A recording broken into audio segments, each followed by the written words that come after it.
I got so much more.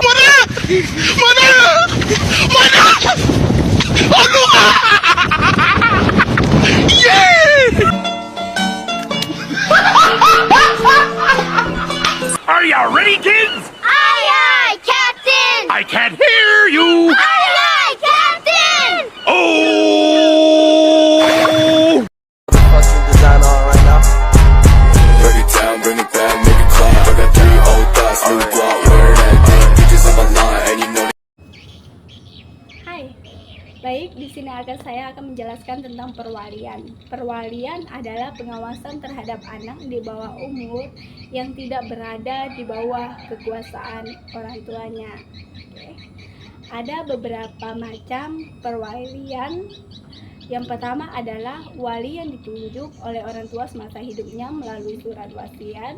Yang kedua adalah wali menurut undang-undang, yaitu siapa yang hidupnya paling lama maka ia yang akan menjadi walinya, antara ayah ataupun seorang ibu, sesuai dengan pasal 345 KUHP Perdata.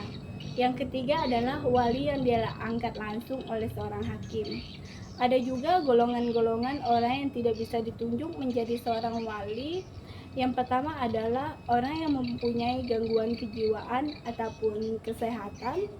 Yang kedua, orang yang belum dewasa. Dan yang ketiga, orang yang berada di bawah kuratel.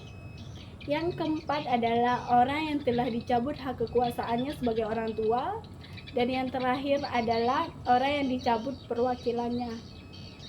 Cara menunjukkan perwalian sesuai dengan hukum perdata pada pasal 51 KUHP Perdata, yaitu ada 3. Yang pertama secara lisan di hadapan 2 orang saksi. Yang kedua secara tertulis dengan surat wasiat. Dan yang terakhir adalah secara tertulis dengan penetapan hakim di dalam hal pencabutan kekuasaan. Pada pasal 51 ayat 2 Undang-Undang Perkawinan menegaskan bahwa orang yang bisa menjadi wali, keluarga anak, ataupun orang lain dengan orang yang ditunjuk memiliki syarat-syarat sebagai berikut. Yang pertama tentunya dewasa, yang kedua berpikir sehat, yang ketiga berperilaku adil, yang keempat jujur, dan yang kelima berkelakuan baik. Tugas seorang wali adalah mengurus harta benda yang berada di bawah pengawasan dengan sebaik-baiknya dan bertanggung jawab sepenuhnya atas kerugian karena kepengurusan yang buruk. Oke. Di sini perwalian juga akan berakhir sesuai dengan pasal 53 Undang-Undang Perkawinan apabila yang pertama, wali sangat melalaikan kewajiban terhadap anak yang diwalikan, dan yang kedua, wali mempunyai kelakuan buruk sebagai wali. Oke, yang kedua adalah pendewasaan.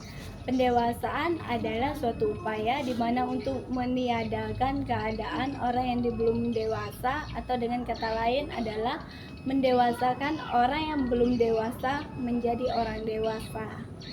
Tujuan dari pendewasaan ini adalah agar anak mampu bertindak sendiri dalam mengurus kepentingan dia sendiri layaknya orang yang telah dewasa. Yang ketiga adalah pengampuhan. Pengampuhan adalah keadaan orang yang telah dewasa yang disebabkan sifat-sifat pribadinya dianggap tidak cakap dalam mengurus kepentingan dirinya sendiri, ataupun misalnya tanggungan yang telah orang berikan kepadanya.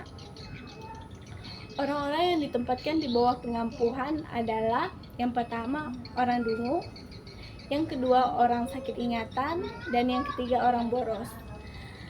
Orang-orang yang bisa melakukan pengampuhan di antara 3 ini tadi adalah yang pertama, orang yang berhak melakukan pengampuhan kepada orang dungu adalah orang yang dianggap tidak mampu mengurus kepentingan dirinya sendiri.